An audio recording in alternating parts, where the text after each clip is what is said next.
In the grand story of humanity, some names shine brighter than others. They belong to people who changed the world. Nelson Mandela is one of those names. He was a man who stood for freedom, for justice, and for peace. His life was a long and difficult journey, but he never lost hope. His story is about the strength of the human spirit, inspiring millions. Mandela fought against apartheid, a system that separated people by skin color. He knew the fight would be hard, but it was the right thing to do. His courage reminds us to stand up for what is right. This is the story of Nelson Mandela, a story of hope, forgiveness, and peace. To understand the man, we must first understand his world. Nelson Mandela was born in a small village in South Africa in 1918. The world was very different then. South Africa was a country of great beauty. It had vast landscapes and rich resources, but it was also a country deeply divided. It was a place where the color of your skin determined your future. It decided where you could live, what job you could have, and even who you could love. This was the world that shaped the young boy who would one day challenge its very foundations and fight for a new reality for his people. This system of division was not yet called apartheid when Mandela was a child, but the ideas behind it were already strong. White people, who were a small part of the population, had all the power. They made the laws. They owned most of the land. Black people, the majority, had very little. They were treated as second-class citizens in their own country. They faced hardship and injustice every single day. This was the reality for millions. It was a system designed to keep people apart, to create a society built on inequality and control, a world crying out for a champion. Imagine growing up in such a place. Imagine being told you are less than someone else simply because of your race. This was the air that Nelson Mandela breathed. He saw the unfairness around him. He saw how his people suffered. He saw their dignity being taken away. These early experiences planted a seed in his heart. It was a seed of defiance. It was a seed of a powerful desire for change. He knew, even from a young age, that this was not right. He knew that all people deserved to be treated with respect and to have the same opportunities in life. This introduction to his world is crucial. It sets the stage for the incredible fight that was to come. Mandela's journey was not just a personal one. It was a journey for his entire nation. He was fighting against a history of oppression that was centuries old. The challenge was immense, almost impossible, but the world he was born into, with all its injustice and pain, did not break him. Instead, it made him stronger. It gave him his purpose. It forged him into the leader he was destined to become, a symbol of resistance against a deeply entrenched and brutal system of racial segregation. Every great journey begins with a single step. For Nelson Mandela, that journey began in his youth in the village of Mvezo, where he was raised on the stories and traditions of his people. We will explore his move to Johannesburg, where he saw the harsh reality of apartheid up close. It was in Johannesburg that he became a lawyer, hoping to fight injustice. Our story will then delve into his role in the fight against apartheid and how he joined the ANC. Finally, we will follow him into the darkest chapter of his life, his arrest and his long years in prison. In prison, Nelson Mandela became a symbol of the struggle for freedom that was known all over the world. In the Eastern Cape, a boy named Rolihlahla was born in 1918. His father, a local chief, gave him the name, meaning troublemaker. Born into the Thembu royal family, his early years were simple in the village of Kunu. He learned from the elders, hearing stories of courage and duty. These lessons shaped him, giving him a strong sense of identity. At school, he was given a new name, Nelson. But inside, he was always Rolihlahla, the boy whose journey would take him from a village to a global stage. After his father's death, young Nelson was taken in by the Thembu Regent, Chief Jongintaba Dalindyebo. He moved to the royal residence at Mkhekezweni. Here, his education for leadership began. He attended meetings and saw leadership in action, learning how a good leader must serve his people. He was sent to the University College of Fort Hare, where he met other bright young minds and studied law. His mind was open to new ideas and the injustice in his country. But when the regent arranged a marriage for him, Nelson rejected tradition. He ran away from his comfortable life. He headed for Johannesburg. Arriving in Johannesburg in 1941 was like stepping into another universe, a huge, sprawling city built on gold mines. But it was also where the cruelty of racial segregation was most visible. Black people were forced to live in crowded townships. Mandela found a position as a clerk at a law firm, thanks to Walter Sisulu, who would become one of his closest allies. At the law firm, Mandela saw how the law was used against his people, fueling his determination to become a lawyer. He joined the African National Congress, or ANC. This led Mandela, along with Walter Sisulu and others, to form the ANC Youth League in 1944. They wanted to transform the ANC into a powerful force that could truly challenge the government. The troublemaker from Kunu had found his purpose in the heart of the city. Nelson Mandela knew a law degree was a tool to stand up for people who had no voice. In 1952, he and Oliver Tambo opened South Africa's first black-owned law firm, Mandela and Tambo. Their office became a beacon of hope. They represented ordinary people wronged by the system, fighting against injustice. Mandela saw the cruelty of apartheid and realized the entire system had to be dismantled. His law firm was a symbol of achievement and a front line in the struggle against apartheid. 1948 marked a dark turning point in South Africa's history. The National Party won the election promising stricter racial segregation, called apartheid. Apartheid, meaning apartness, was a cruel ideology separating people by skin color. It ensured white South Africans held all power. Laws controlled every aspect of a black person's life. The Population Registration Act classified South Africans into racial groups determining their destiny. The Group Areas Act forced millions from their homes. Separate and unequal facilities were created. For Nelson Mandela and the ANC, this was a declaration of war, demanding a new level of resistance. The fight was about survival and the right to be treated as human. Mandela stood at the forefront of this determined struggle for freedom. In response to apartheid laws, the ANC, led by figures like Nelson Mandela, planned the Defiance Campaign of 1952. The idea was to peacefully break apartheid laws, inspired by Mahatma Gandhi, flooding the courts and prisons. Thousands volunteered, walking through whites-only areas without violence. The government reacted with force, arresting over 8,000, including Mandela.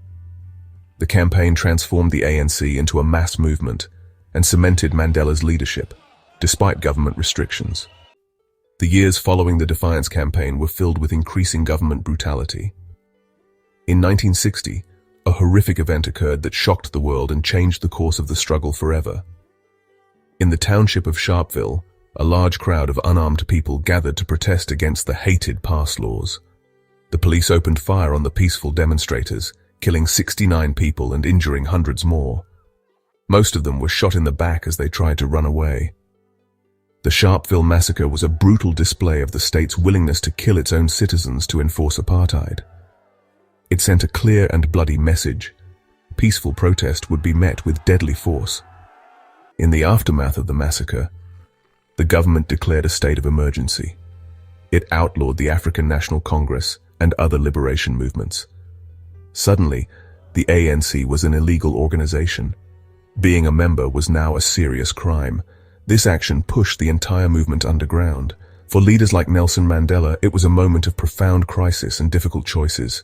For 50 years, the ANC had followed a policy of non-violence, but now it seemed that path was a dead end. How could they continue to ask people to protest peacefully when the government's response was bullets? This was a time of intense and secret debate within the hidden leadership of the ANC. Nelson Mandela, who had once been a firm believer in non-violence, began to argue for a change in strategy. He believed that the government had left them with no other choice. They had answered peaceful protests with violence, and by banning the ANC, they had closed every door for legal opposition. Mandela argued that it was time to meet force with force. He proposed the creation of a new armed wing of the ANC. It was a radical and dangerous idea, and one of the most difficult decisions of his life. The decision was not made lightly. It represented a fundamental shift in the very nature of the struggle against apartheid. It meant moving from protest to rebellion. Mandela and his colleagues knew that this path would lead to greater sacrifice, longer prison sentences, and even death. It was a terrible choice to have to make, but they felt it was the only one left. The government's actions had created a situation where the only way to fight for peace and freedom was to prepare for war. The troublemaker from Kunu was about to become a commander of soldiers in a fight for the soul of his nation. Nelson Mandela led the creation of Umkhonto we Sizwe, MK, the Spear of the Nation, in 1961. Their mission sabotage, not civil war. They targeted symbols of apartheid. Power plants, railways, government offices.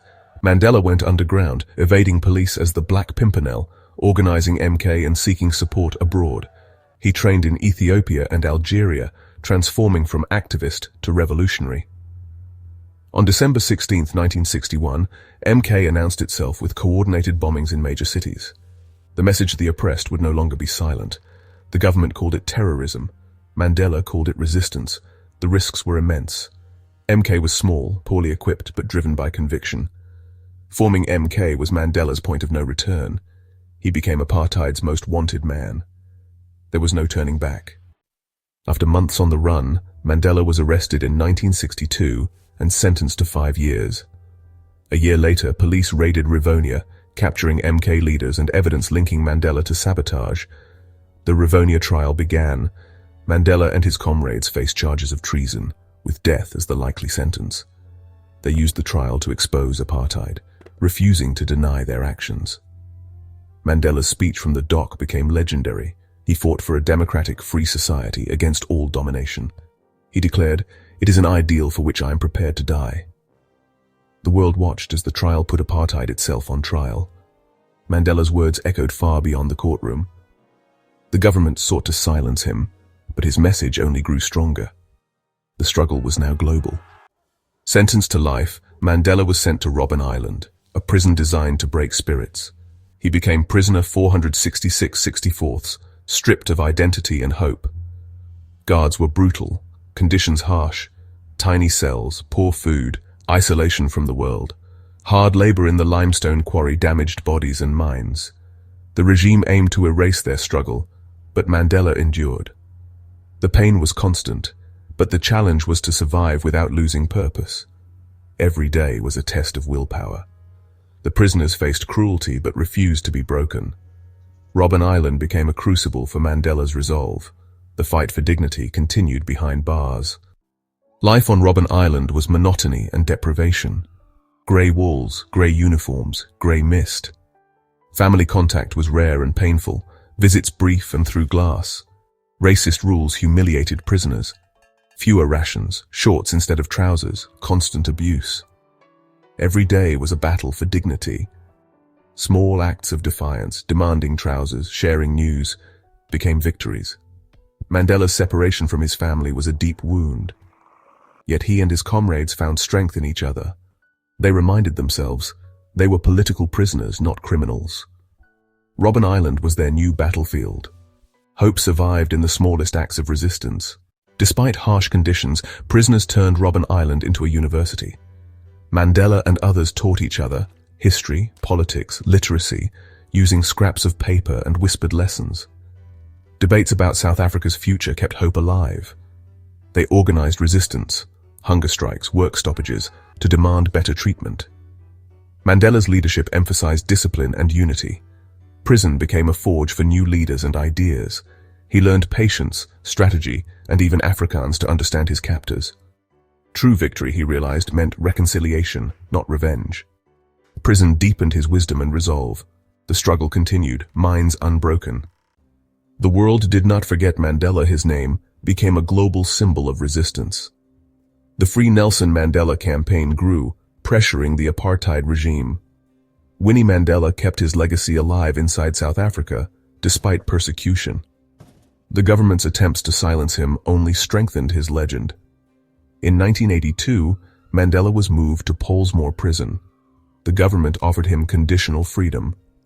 He refused, insisting he would not be free while his people were not. His message, read by his daughter in Soweto, electrified the nation. Your freedom and mine cannot be separated. 20 years in prison had not broken his spirit. Mandela remained the unbowed leader of his people. His refusal to compromise made him a moral giant and a symbol of justice. The world was changing. The pressure on South Africa's apartheid government was becoming unbearable as countries imposed economic sanctions. A new president, F.W. de Klerk, realized that change was inevitable and that there could be no peaceful future without releasing Nelson Mandela. In February 1990, President de Klerk announced he was lifting the ban on the African National Congress and declared the unconditional release of Nelson Mandela. After 27 long years, the man who had become a living legend was finally coming home. On the 11th of February 1990, the gates of Victor Verster prison swung open. Nelson Mandela walked out into the sunshine. He was free. His long walk out of prison was a walk into history, a symbol of hope. He told the people that his release was not the end of the struggle, but the beginning of the final chapter. He made it clear that his goal was not revenge, but the creation of a new South Africa for all its people, black and white. The long walk to freedom had ended, but the walk to a new nation was just beginning. Once free, Mandela faced his greatest challenge, a country on the brink of civil war. He entered difficult negotiations with President F.W. de Klerk's government. Mandela showed incredible patience, reassuring the white population while ensuring black South Africans got full political rights. He traveled the world, urging leaders to maintain economic pressure until apartheid was gone. He preached reconciliation, understanding the cycle of violence had to be broken. An agreement was reached for the country's first democratic election. Mandela and de Klerk were jointly awarded the Nobel Peace Prize in 1993 for averting civil war and ushering in democracy. April 27th, 1994, marked the birth of a new South Africa. Every citizen over 18 was allowed to vote for the first time. For millions, it was a moment they had dreamed of, a day to claim their citizenship. Long lines formed. People of all races waited patiently. There were smiles and tears in a festival of democracy. Nelson Mandela voted in KwaZulu-Natal, a deeply symbolic act. He placed his ballot in the box and smiled, declaring it the beginning of a new era. The ANC won a landslide victory, and Mandela became the country's first black president. April 27th is now celebrated as Freedom Day, a reminder of unity over division. On May 10, 1994, Nelson Mandela was inaugurated as the President of the Republic of South Africa. The ceremony took place at the Union Buildings in Pretoria, the very place that had once been the heart of the apartheid regime. Leaders from all over the world gathered to witness this historic event. In his inauguration speech, Mandela spoke of a rainbow nation, a new country at peace with itself and the world. He declared, "Never, never, and never again shall it be that this beautiful land will again experience the oppression of one by another." His words echoed across the nation, promising a future built on equality, justice, and reconciliation. As president, Mandela's main goal was to heal the deep wounds of the past. He knew that political freedom was not enough. The country needed social and emotional healing. One of his most remarkable acts was to embrace his former enemies. He invited his white prison guard from Robben Island to his inauguration. He had tea with the wife of the architect of apartheid. He famously wore the jersey of the Springboks, the national rugby team that had long been a symbol of white Afrikaner pride, during the 1995 Rugby World Cup. These were powerful gestures of forgiveness that showed the white minority they were also part of the new Rainbow Nation. His government faced enormous challenges.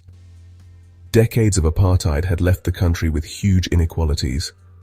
Millions of black South Africans lived in poverty, without proper housing, clean water, electricity, or access to good schools and healthcare. The Mandela government worked hard to address these problems. They launched programs to build new houses, extend electricity to rural areas, and provide free healthcare for young children and pregnant women. The task was immense, and progress was slow, but it was a crucial start in trying to build a more just and equitable society for all citizens. Mandela chose to serve only one term as president. He believed in the importance of strong democratic institutions, not just strong leaders. He stepped down in 1999, handing over power peacefully to his successor. This act reinforced his commitment to democracy and set a powerful example for other leaders in Africa and around the world. As president, Nelson Mandela was more than just a politician. He was a father figure to the nation. He used his immense moral authority not to punish the past, but to build a new future. He led his country through its most difficult transition with wisdom, grace, and an extraordinary capacity for forgiveness. After stepping down from the presidency in 1999, Nelson Mandela did not simply retire from public life. He entered a new role, becoming a global elder statesman, a moral conscience for the entire world. Instead, he used his incredible prestige and influence to champion causes that were dear to his heart. One of his most important post-presidency missions was tackling the HIV and AIDS pandemic. Even in his old age, he continued to work tirelessly for the rights of the most vulnerable, especially children. He was often seen surrounded by children, his face lit up with a warm, grandfatherly smile. True leadership is a lifelong commitment to service. He became affectionately known as Madiba, a name for a global father figure who belonged not just to South Africa, but to all of humanity. Nelson Mandela's legacy is defined by the power of forgiveness. After 27 years in prison, he chose reconciliation over revenge. Mandela understood that holding on to anger would continue the cycle of violence. For his rainbow nation to have peace, the past had to be forgiven. Gestures like wearing the Springbok jersey sent a powerful message. The new South Africa had a place for everyone. He created the Truth and Reconciliation Commission, or TRC. It allowed the truth to be heard and allowed for justice based on healing and understanding. Mandela taught the world that forgiveness is about choosing not to let the past destroy the future. His example shines as a beacon of hope. As the years passed, Nelson Mandela slowly withdrew from the public eye. His health began to fail, and the long, hard years of his life began to take their toll. The nation and the world watched with concern as their beloved Madiba grew frail. He spent his final years quietly at his home, surrounded by his family and loved ones. His fight was over. He had given his life to his people and to the cause of freedom. He had seen his dream of a democratic South Africa become a reality. He had led his country out of the darkness and into the light, and now it was time for him to rest.